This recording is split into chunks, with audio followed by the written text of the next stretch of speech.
Before listening to this episode about The Hunger, please consider that the movie we discussed today contains themes of child murder and drug metaphors. If you need to skip this episode for your own safety, we totally understand and hope you come back again next week. Be safe with your feelings. Take care of yourself first. For a few seconds, this place was Armageddon. There was a firefight! Fuck you think you're doing? You were asked a direct question. Do you use cocaine? Am I a bad person? You never killed a baby. You want to know who my God is? Some huge friggin' guy. She somehow fornicated. Put your mouth on this. Fish aren't meant to be in a box, kid. Can't you see what's inside of me? Welcome to Willem to Filmography, where we hunt the last living Willem Dafoe before the species goes extinct. I'm one of your hosts, Cyan Stone. I'm the other one of your hosts, Jeff Whaley. I'm the last one of your hosts, Jude. For this episode of Willem to Filmography, we've watched The Hunger, a 1983 movie starring Susan Sarandon, Bowie, and Catherine Deneuve. Catherine Deneuve. Catherine Deneuve. The French pronunciation's probably the right one. Phenomena. I think it's. I wasn't this tired before we started recording. I just want it to be clear. I was fully ready to go before we started recording, and now I have David Bowie's old version in this movie that we've watched, where the old makeup starts off pretty good and then turns into jelly. Hold on. It did actually win an award at the Saturn Awards for Best Costume and Best Makeup. Yeah. The makeup wasn't bad. I liked it. I thought it was pretty good at old age makeup in 1983. It simply got worse than it started out. It's good old age makeup. It's bad mummy makeup. All right, who wants to take... fuck. How could I forget? Let's check in with our hosts. How are y'all doing? I'm a little upset that Jeff just called it mummy makeup when it's vampire makeup. But they look mummy-ish because they're old. They were wrapped in mummies, and there is an Egyptian quality to this movie, I guess. They weren't wrapped. Oh, so now all dead Egyptians are now mummies. Yes! That's... Considering Egypt is a modern-day place that exists. Ancient dead Egyptians. Ancient Even Egypt. that's not true. Even that's not true. Do you know how much it fucking took to mummify someone? That's fair. Jeff, how are you doing? I'm doing good. I did not have much to say today, although I will say this. I'm not going to have this every week because it's going to be very difficult to have 160 of these, but I want you guys to see if you could guess a little fun Willem Dafoe fact. Since he started being in films in 1980, there's only ever been 2 years since then where he has not been in a movie released in that year. So we've had at least one Willem Dafoe movie every year since 1980, except for, if you guys have any guesses? No. 2001. Incorrect. Well, yeah, 9/11 Willem Dafoe movie. Well, there probably is. So this movie came out in 1983. The last movie we did came out in 1981. So, 1982 is the first one. Wow. And the second one was 1995. Right before I was born, Year and I I was don't born. know my father. Coincidence? Yes. Is Willem Dafoe Italian? Maybe my mom lied. So that is my Willem Dafoe fact for today. And One thing, two things. As far as how I am doing, getting back onto the segment that we were... I am a figment of your imaginations and cannot feel. So let's proceed on. What were you about to say, Jude? No, maybe we can make Willem defects or Willem defaults, and we give a false fact and a real fact, like 2 truths and a lie, you know, but maybe 2 lies and a truth. Willem defact and Willem defiction. Stranger than Willem defiction. Yeah. There we go. Even though he's not in that movie, even though it is also just the saying, but Great production meeting in the middle of the episode, guys. Anyway. Yep. I was gonna say something else, but I forgot it. Excellent. Also, summary. I 100% pitched Willem defact or Willem defiction already, and that kind of just got brushed aside. So, summary. Now you know how it feels to be a woman. Yeah, right? Summary. Let us joke. Let us be wondrous. No. This is the most serious podcast in the world. This is the most try-hard podcast in the universe. We're going to be billionaires just because we're so fucking professional about doing this podcast. I, for one, am always professional in all aspects of my life. Do you see how we let you joke, Sai? And we didn't cut you off with your rambling bit? So, for the... It hurts a little, but it's fine. 1983's The Hunger. This is a partially written summary, so I'm going to be making it up a little as we go along, so we'll see. In a New York City goth club, John and Miriam Blaylock, David Bowie and Catherine Deneuve find and pick up a young couple to swing with. When they get back to their place, they reveal they are vampires and murder the couple. It's quite sexy. Yeah? Especially the murder. I mean, it's really putting the erotic in erotic horror. If we want to talk about the weird goth cut music to this, like... It was great. I loved it. I enjoyed the vibe. I did like that scene. It almost felt like the goth guy singing was kind of trying to sound like David Bowie, but Jude thinks he just sounds like any 80s singer. 80s goth singer. Yeah. Very new wave, Depeche Mode-esque voice. Yeah.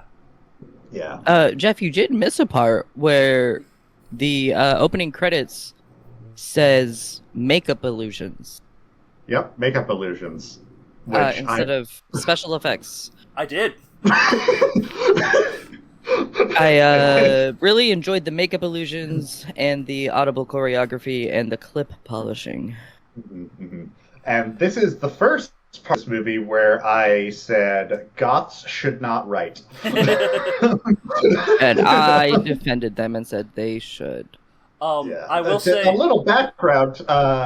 Many years ago, myself and the other hosts of this podcast attempted to play Vampire the Masquerade and couldn't because the instruction book was so goth to be indecipherable. It was indecipherable. I do not count the opinions of goths who are able to read it because they are. I shouldn't say mean things about goths. I love goths. I was just gonna say it's just not learning disability friendly. Yes. No, it is not. That's what it is more than anything. Also, it's not autism friendly. It's not as directly stated in that goddamn. Anyway. Also, and if it is directly stated, it says go to this page to look at it, and then you go to that page, and then it says go to a different page to elaborate. It's crazy. And just like that book, this movie also has a lot of things that are not directly stated, but you are supposed to get. Also, what was that? Not special effects, but like magic illusions? Makeup illusions. I hope everyone, when you hear us say that, you imagine us doing like magic fingers when we say that, because you can't say makeup illusions without doing that motion. At least without a lilt in your voice. Yes. It's impossible. And I will say this movie was the first movie directed by Tony Scott, and I'm gonna blame him for the direction more than it being written by goths. Like, I'm gonna blame the non-goth. Are you stealing Jude's Willempedia facts? Are you stealing Jude's thing that he fought so hard for? Rose up from the gutter to claim the role of Willem de Facts. Anyway, Tony Scott is known for other hits like Top Gun, True Romance, and Crimson Tide. That's my boy. that's my boy Jude. Tony Scott was his debut. Tony Scott is Ridley Scott's brother. He's a very good director. He is not goth and should not have been given a vampire movie. You know who should have been given this movie? Ridley Scott. Yeah? Yeah, honestly. So, yes. After the goth club, in the next few days, and in between the goth club shots, is we see they're intercuts with a monkey freaking out, killing another monkey. That's where we first see Susan Sarandon get pulled into this and be like, "Whoa, that's a lot of monkey blood." She calls a monkey evil, which is bad science. She's a scientist in this, and she's bad at it. She smokes in front of the monkeys that she is ostensibly experimenting on. That was the 80s. I can only imagine that was normal in the 80s. Okay. See, we pointed that out. I pointed that out. I said, yeah, it's the 80s, so they're going to be smoking everywhere. And I said, if the smoke isn't in the lab, then it's not accurate to the home environment or whatever. But later on in the movie, like, there's somebody around who's just like, sir, you can't smoke in here. And I'm like, excuse me? Because it's a lobby. Yeah, no, you're right. You're right. It doesn't make sense. Anyway, in the upcoming days, while Miriam is teaching music to one of her students, Alice, John starts showing signs of rapid aging and sees a gerontologist, Sarah Roberts, plays by Susan Sarandon, about possibly stopping his loss of youth. Sarah initially does not take him seriously. Miriam visits her first. Miriam does visit her first, yes. Or it keeps... Yeah. Miriam visits her first, and nothing comes of it, and then John is like, come on! And she's like, you're crazy. Sit in this lobby for 2 hours while you rot away. And that, Miriam sees her at a book signing. And John goes to her place of work and I think that might have been, Miriam might have seen this coming and probably seeded that for John to be able to see it. Miriam's very manipulative in this movie. But Miriam also got, like, information about what was going on from them. Yeah, which is weird because, was Susan Sarandon the scenes where the doctors are explaining the effects of sleep and aging to Miriam? Okay, because if she was, then it's very weird how they kind of seem like they don't know each other when they meet up later. I don't know if she ever did explain that stuff directly to her. I think she was just she was doing an interview. It was explained directly to her, but in an interview that she was watching. This movie is cut in the same, like, vibe sense as, like, as The Loveless, except it's better, like, a lot better. It's very more vibes. Yeah, I'll give you that. There's a lot of vibes. There's a teenager isn't sexually assaulted, just murdered. Spoilers. Just murdered. Groomed, but murdered before that can come to fruition. But yeah, let's continue. Also, there's flashbacks of Miriam telling John they'll be together forever when he's in, like, the French Revolution era, or maybe pre-Revolution era, 1700s France. Is a really good. Was it? Did they say it was France? I could tell by the look of everything. What? The movie, the Wikipedia description says it is, but you're right. It was vibes. But the movie. Yeah, the movie. I mean, how he looked. They're just in powdery wigs playing cellos. With her French accent. That was enough for me. But he's okay. You're not wrong. But I was just able to intuit do you expect David Bowie to do an accent? Right. I would love for David Bowie to do an accent. Well, he's dead. Bonjour. I can't do it. Yeah. French. Because you can't. That voice just doesn't work. So yeah, John stays in the waiting room for a couple hours where he's denied a smoke, and then ages rapidly in 2 hours. And then when he confronts Susan Sarandon, she was like, "Oh, you're not crazy. Oh shit, I'm so sorry. Let me help you." And he's like, "Fuck off, bitch. I'm out." Just leaves to go attempt murder and fails numerous times. Yeah. Fails to attempt murder in a bathroom because someone else comes in a public bathroom. I can't remember any of the other times that were failed, but then goes back to their place. And then fails to attempt murder, the most 80s roller skater I have ever seen. Just underneath a bridge with a boombox by himself. I was confused why he didn't do that. He just stops. Yeah. He had him and he just stops. In my head, I was thinking he thought that was a woman, and then we realized it was a man. He stopped, but just before he tried to kill a man in the bathroom. So why does that matter? Yeah. Yeah, exactly. It's obviously not a sex thing. It's I know. Maybe he has certain standards. If he does, they are shown in the movie. Yeah.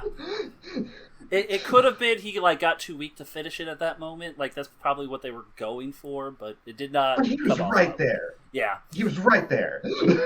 just right there.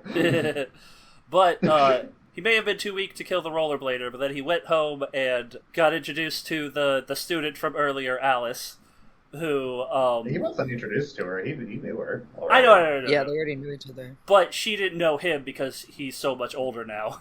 Yeah. That he played it off as being just a friend. Even though she straight up says, "Oh, are you related to John?" And he's just like, "No." And it's like, you have a perfect alibi right there. Why would you not just roll with it? David Bowie, yes, and.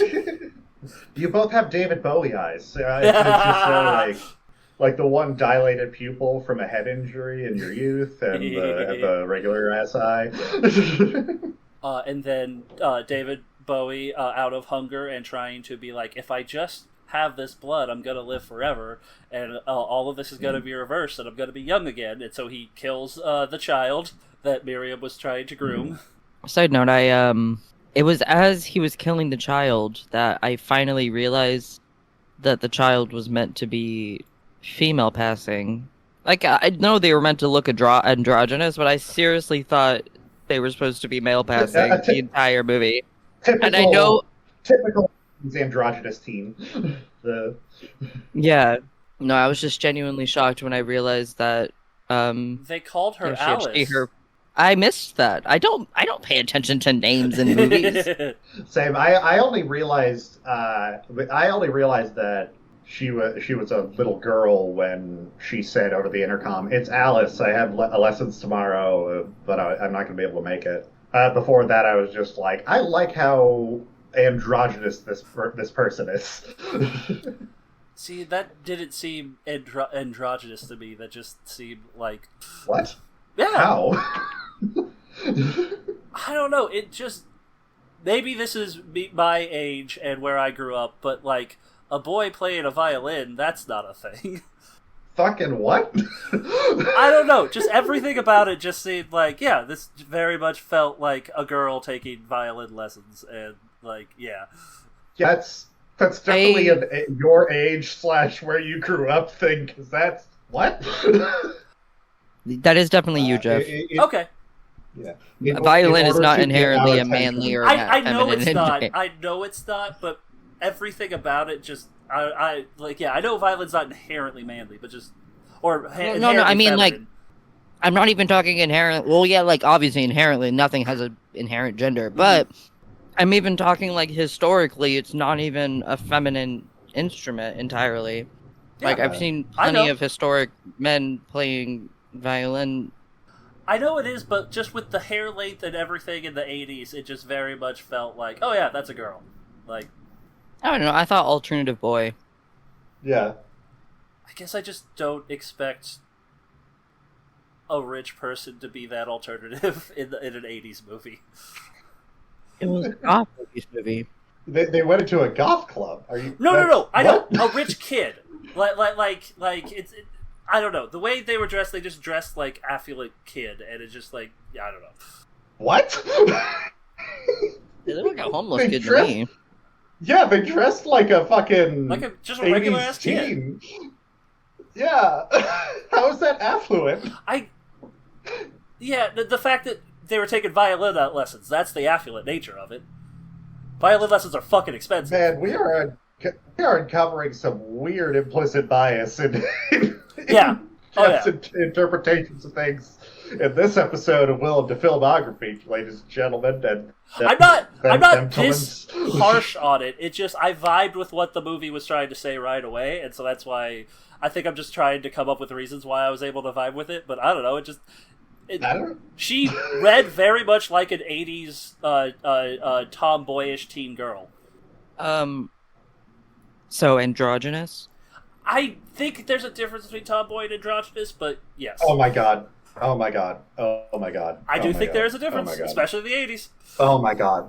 Oh my god. Oh my god. We need a legal document of all of the definitions of things that Jeff has and how they differ from almost exactly the same words. And Jude just posted in the Discord the dog accepting its fate. GIF. It's just funny, Saya, that you're like, we are discovering these implicit biases in Jeff, and I said, discovering? Well, we know that we all have them, and Jeff's come off a bit weirder just because they are very specific and he is very pedantic about them. Yes. I just think it would clear things up if we just had Jeff's definition of every word. A Jeff dictionary. On a piece of paper. Jeff, you need to make a dictionary right now.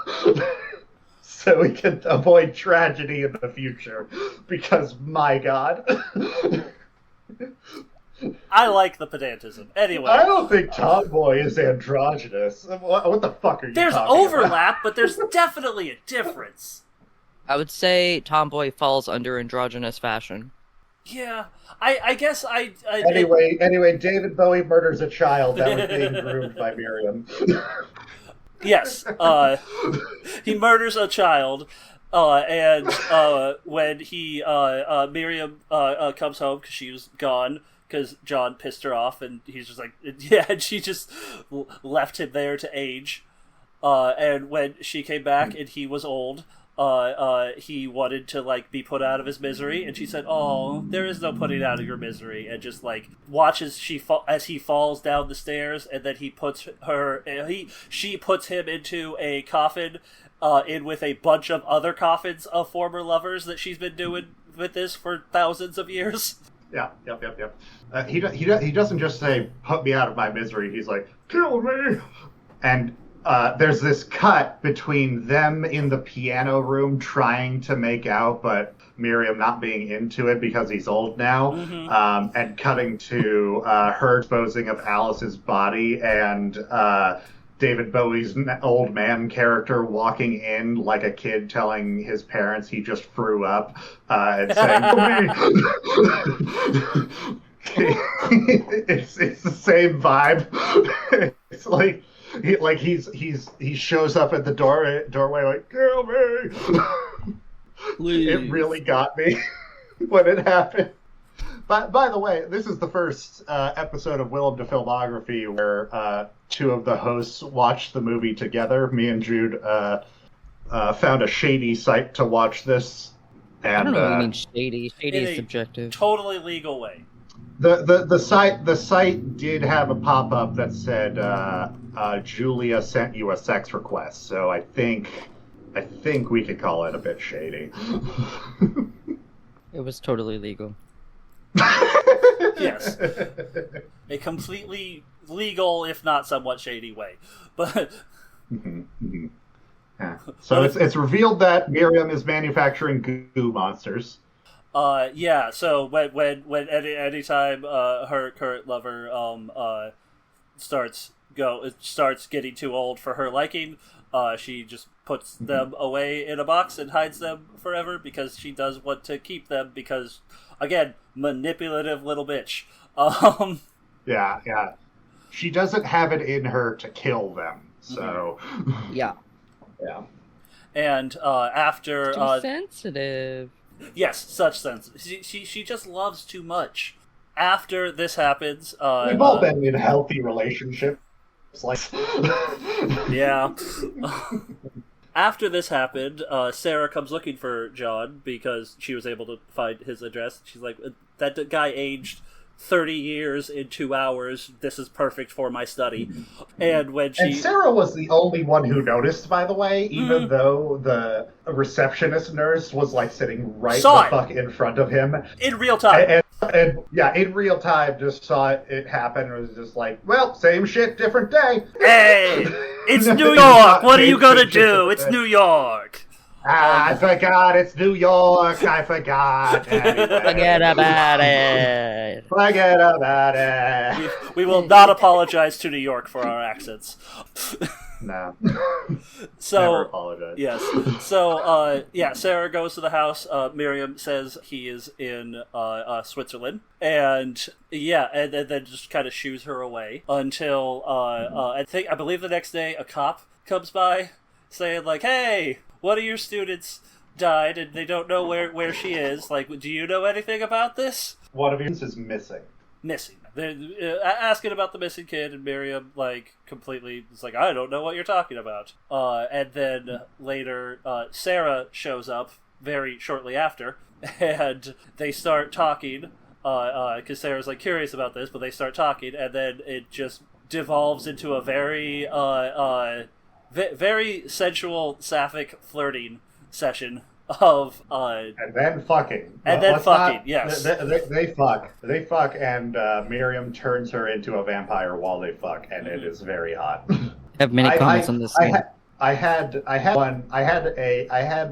one requirement for me to consider this movie genuinely an erotic horror, and it was seeing Susan Sarandon's boobs, and it happened, and so I can put my stamp of approval on this movie. That we do in fact get to call this an erotic horror, because there was a large chunk of this movie where I was just like, is the erotic horror part going to be the beginning, because boo. And thankfully the movie was like I will say you said you had comments on the scene, Jude. Several. Go for it. I have mostly just facts. In a 1996 documentary called The Celluloid Closet, Susan Sarandon discussed her time on, several of her movies, including Thelma and Louise, but also The Hunger. But in an interview that I watched from the movie, she discussed the stigma behind queerness in film and the double standards between gay men and women. She discussed kissing Gina Davis and shocking the crew in Thelma and Louise. And wishing that Butch Cassidy and the Sundance Kid would have kissed at the end of their movie, but men, quote-unquote, take their guns out instead. It was actually Sarandon who suggested the scene where Sarah spills sherry on her shirt and Miriam cleans it up. This was in order to intimately build up to the sex by showing the first touch, as the original version of the scene felt even more abrupt and exploitative, because it just felt like two girls just draped in lingerie looking sexy. Sarah Sarandon was just like, hey, what if we actually show some of the intimacy between them? Susan Sarandon? Yeah. This that actually makes perfect sense, because my comment is there was definitely elements of the way this sex scene was shot of like, oh yeah, Tony Scott's definitely a straight man. Well, yeah. They were also originally going to have Sarah be more drunk during the scene. Mm-hmm. But Sarandon also insisted on changing that, saying, quote, this is a direct quote, "You certainly wouldn't have to be drunk to bed Catherine Deneuve." Yeah. Yep. 100%. I don't care what your sexual history to that point had been, and it was much more interesting if she went voluntarily. Sarandon has long time been considered an icon of the LGBTQIA community for her roles in movies like The Hunger and Thelma and Louise, but it wasn't until 2022 that she nonchalantly came out as bisexual on Jimmy Fallon. Sarandon clarifies herself as someone who seeks connection with people over anything else, even calling herself a serial monogamist in reference to how she prefers to avoid the dating scene and commit herself to her romantic relationships. Sarandon and Bowie had a brief relationship after meeting on the set of this movie that seems to be mostly sexual, but besides that, or one or two other instances, she preferred to settle down, and she's known for having a lot of like long-standing relationships in Hollywood. And she did awkwardly praise David Bowie in the same interview, which was a bit uncomfortable, and also went on to admonish Woody Allen at the same time, which just felt weird. So yeah, that what are the other like they both done fucked up shit, but like yeah. Yeah, exactly. It's weird when which celebrities' closets or skeletons in their closets are considered public and everyone can shame, and the ones that people just ignore. Like it's definitely inconsistent, but that's humans. Yeah, fair. I do have Willem Dafoe's, comments on Woody Allen and stuff like that, but I don't know if that counts. Let's wait for it to be. It'll probably be relevant at some point in something we're watching. I'm guessing. Well, he's never been in a Woody Allen movie, so that's good. Thank God I never have to watch a Woody Allen movie then. Yeah. Although we might have to with Jeff Goldblum, but anyway. We'll have to watch a bunch of Creeples films with Jeff Goldblum. Specifically, I'm thinking of Powder. Yeah. Yeah, I loved that movie though. Yeah, it was made by a pedophile though. But it is a creepy movie. Then again, so were the original. So was the original X-Men trilogy. Yeah. Yep. So the same pedophile, actually. Yeah. So during the sexual encounter, I said that very buttoned up. During that, they both fed on each other. The original tits out encounter. Yes. They both fed on each other's blood, and then afterwards, when Sarah gets home to her boyfriend, who also works at the same science lab. They work together. She is like, an argument happens because she is very like ordering things and then not eating because she's like, I'm hungry, but I don't want to have cooked food. That's weird. And he is noticing things. It's one of those things where the way he was approaching her, the questions he was asking her about like, why did it take 3.5 hours to have a conversation? It's like, if he wasn't right, these are all the wrong questions to ask, but it's kind of weird. Yeah. It's like, his suspicions are correct in this instance, but I hate how he's going about it. Yeah, I'll often, I'll have 3.5 hour conversations with strangers if they're good. Yeah. Like, yeah, it's a weird thing. He was right to be concerned, and he noticed the right things, but he came to the wrong conclusions. Which, how would he come to the right conclusions? Exactly. Like, how would he come to the conclusion? Yeah. Like, my girlfriend is a lesbian vampire now. I do not mind how he went about it, because if my partner went and visited a random lady, a client, for 3.5 hours and didn't have an explanation as to why she was gone that long, even when I asked casually, I would be suspicious. If I was monogamous. Her explanation wasn't great. Yeah. Like she was also extremely suspicious. So, yeah. Yeah, that is fair, yeah. And the next day, Sarah, they do experiments on her. They test her blood to see the difference, and they find a foreign type of blood in her blood. And this part is... They call it They call it stronger blood, Yeah. which is take another pass at that. Take another pass at that, writers. Simply take another pass at it. This is technically based off of a book, so I don't know if that was in the book or not. Yeah, take another pass at it. Yeah. Sometimes the book's wrong. Yeah. Sometimes the book's wrong. But yeah, so Sarah then just kind of starts, and this is where the movie very much treats the hunger as a drug addiction type thing. Yeah, with the absolutely. suspicions and the track marks outright on the having arms. people call her a junkie. Yeah, outright having when she goes to a phone booth and makes a phone call, and in walks in. After she has her phone call, you hear Willem Dafoe saying, "How about it, lady?" or something. He said, "Hey, lady, how about it?" Yeah, hey, lady, how about it? And you see him. Iconic. You see him up close on his face, and then I don't know if you noticed what his the name of that character, but it's Second Phone Booth Youth. Yes, Yeah, youth. Yes.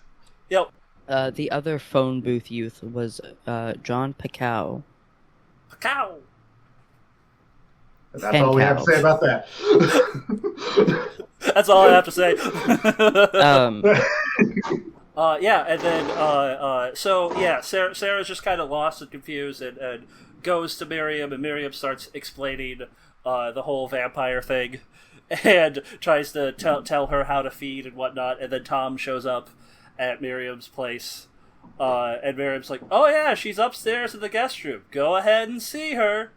And again, real junkie vibes where Susan Sarandon's just all sweaty, clearly going through detox, and just like hurled up on the hurled up on the floor, just very much doing all this curled up on the floor. Thank you. Yeah. And he's trying to comfort her. And then as he's doing that, and I don't think we technically see her attack him, but we do kind of go down. If I'm remembering correctly, we get a flashback to Miriam in ancient Egypt, dressed up like a pharaoh, killing a man. Yeah. And it should be noted, Miriam is white as the driven snow. Is depicted as some sort of Egyptian royalty in this. Good God. But I also remember they panned down to like the chandelier, and you see the chandelier rocking a little bit, and I definitely wrote down, if the chandelier's a rocking, a murder's knocking. Yep.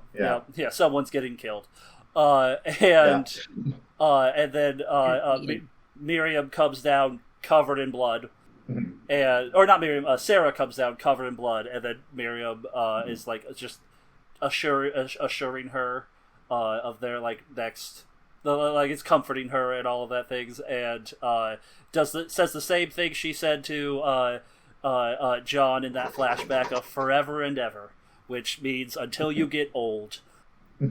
And instead of doing that, Miriam takes the little Ankh necklace that she was given. That's how we should have explained this a long time ago. That is how these vampires kill. They don't have fangs. They have these little knives that they slice open and drink the blood through that way. Yeah. And in this, she did this to herself instead of Susan did. Sarah did it to herself. Yeah. Yeah. Sarah took it. Vomits blood up into Miriam's mouth, which While I they're think kissing. is supposed to explain why what happens later, but it doesn't, because that doesn't make any sense anyway. I mean, we'll get to that in a second. And so while that happens, I may have missed a little bit because I'm not 100% sure, but while that happens, all of the other lovers of Miriam's like wake up somehow. It's not while that happens. Yeah, why does that happen? Miriam is bringing Sarah up to the attic to be boxed with the others. Yes. Yes. And then the others wake up and are they zombie horny or trying to kill her? I don't. Horny. They're trying to kill her. And kill her. It feels like both. Like, maybe, yeah. Nothing sexual happens, but like, I don't know, just a vibe. Yes. They're attacking her. She runs away, falls down the stairs, like down this like spiral, down the center of this like big spiral staircase, and like then she becomes old. Like 3 or 4 stories, and then for some reason that causes her to lose her youth. Yeah, and then the zombies die. Mm-hmm. And everyone dies is what it looks like happens. Yeah. And then we come into like a few days later, the cop comes back to the house, and we introduce this old white guy who's apparently the realtor, who's saying, "Yeah, the owners are just selling, and like we have no idea like what you're talking about, so sorry." And then we see Susan Sarandon on a balcony somewhere, who she apparently somehow survived this, and now she's the new vampire, I guess. And now she has Miriam in a box. Yeah. Which, Jude, go ahead. A lot of people on the movie, outside of the movie, reacting to the movie, myself included, did not like the ending after everyone dies. And a lot of people preferred an ending where Susan Sarandon's character stayed dead. Mm-hmm. Yeah. That was a studio note. And fuck this studio note. Yeah. Fun fact, the Wikipedia page description for this movie, one of the it might have been in the skyline, but it says that at the end Susan Sarandon is in London. Oh, yeah. Was that visible in the skyline, or was that like? It definitely wasn't New York, but I couldn't tell it was London. Yeah. But I think Wikipedia is going because they're in a specific tower that's in London. So I think that's whoever put that in there knows I know that place, and just says like, so everyone must know that place. Like, no, the movie didn't tell us. Yeah. Why Miriam become old now? Why Miriam old now?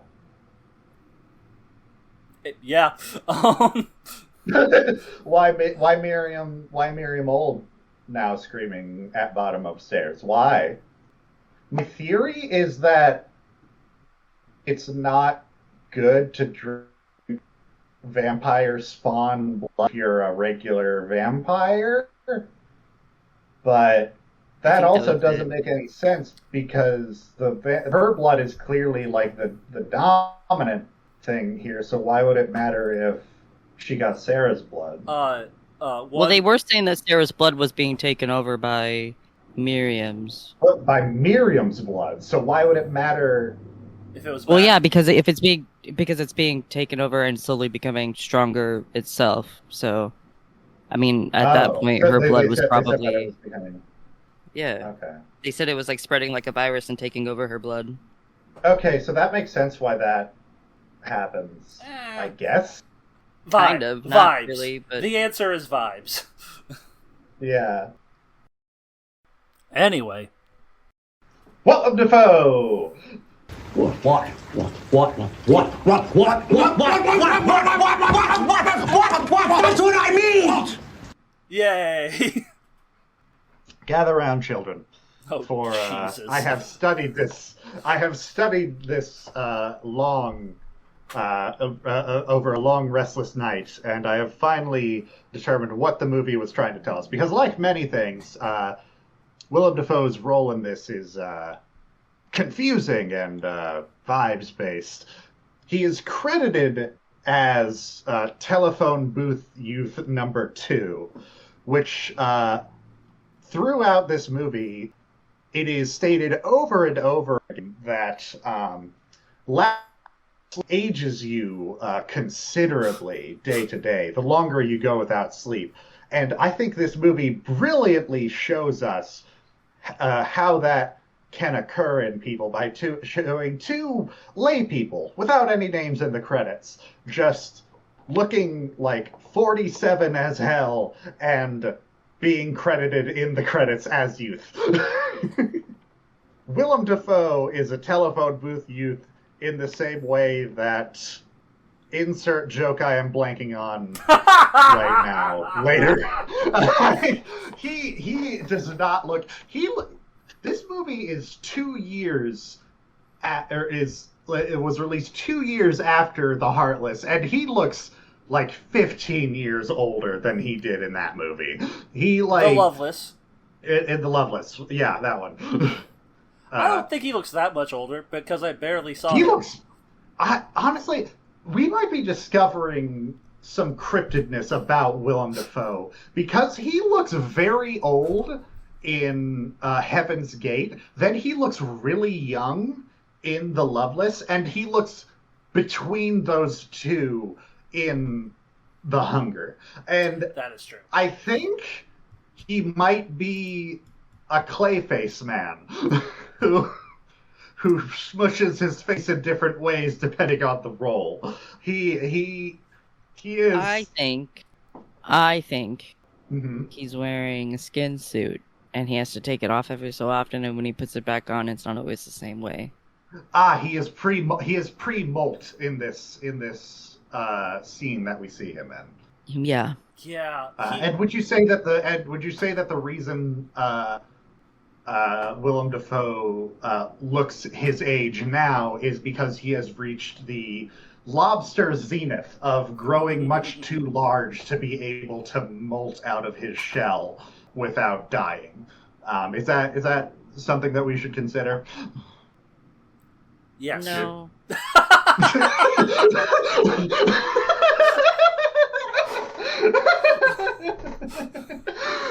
I was just gonna say that I think it's kind of like how when somebody has a menstrual cycle for a long time and they have to deal with this like bloody, nasty bodily function, and when you first start doing it, there's a lot of like mistakes and spills and stuff, but as you get better at it, it becomes easy and you don't really have to think about it as much, and that's kind of where Willem Dafoe is at with wearing his skin suit. Also, is Willem Okay, Dafoe...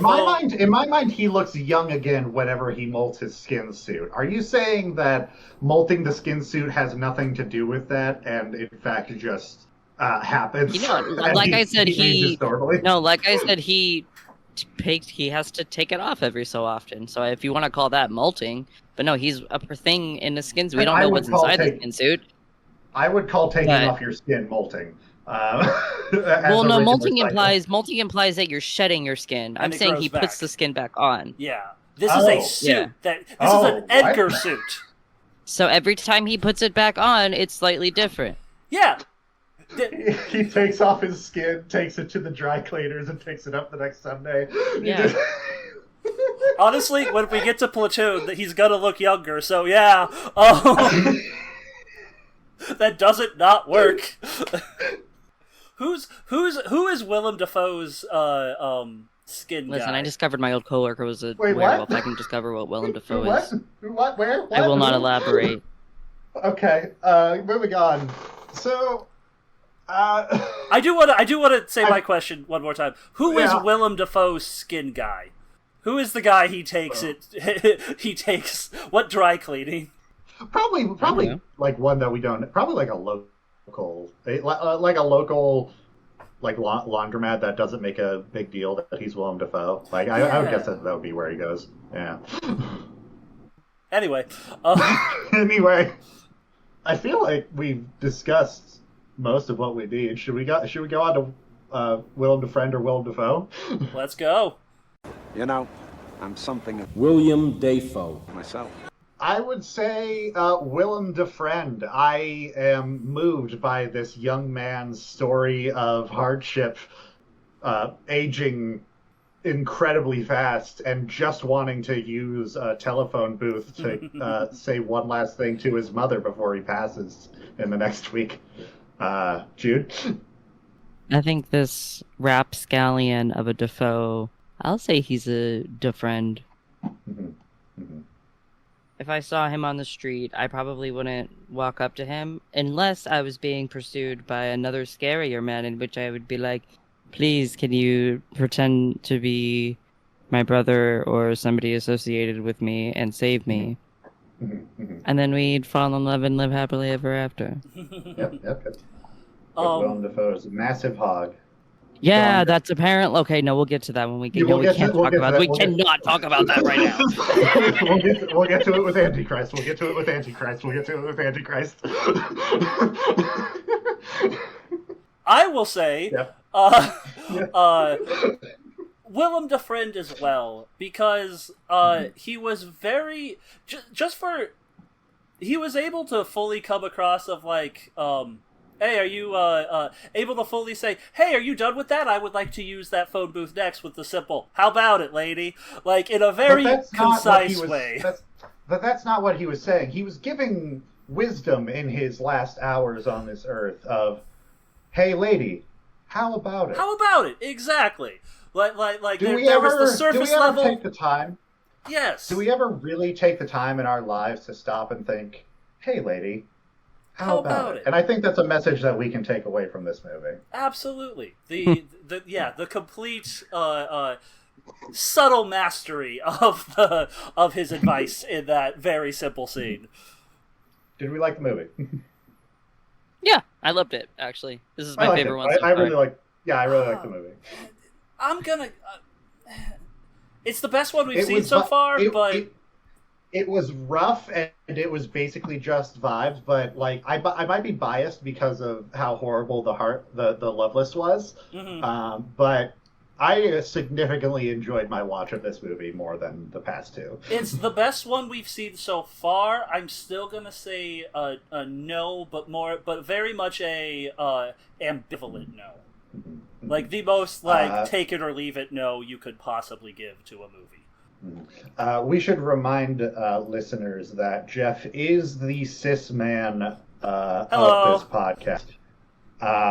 So his opinions should be thoroughly questioned before we accept them into the canon. However, we do love him and we'll let him have his fun.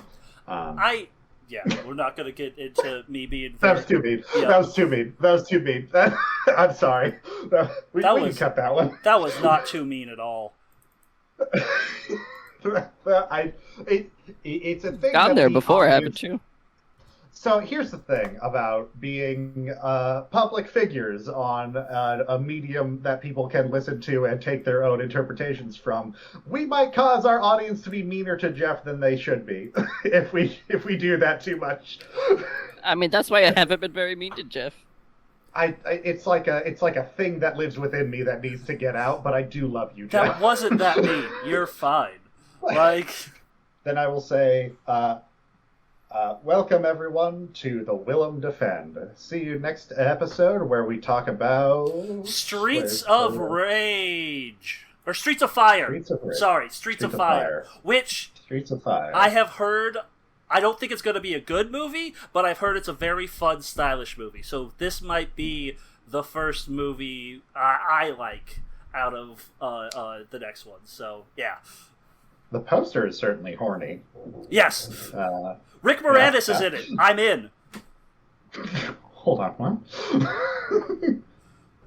An action crime neo-noir film with Rick Moranis? Yes. Anyway, bye! Bye! Bye.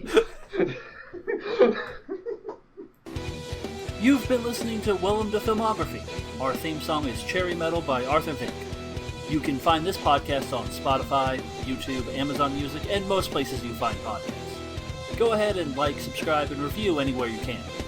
Follow us on social media at WillemDaFilms on Blue Sky and Willem.DaFilms on TikTok, Instagram, and Threads. And share our podcast with anyone you think might like it. If you would like to support monetarily, check out our Willem the Filmography Patreon and support there. Thanks for listening.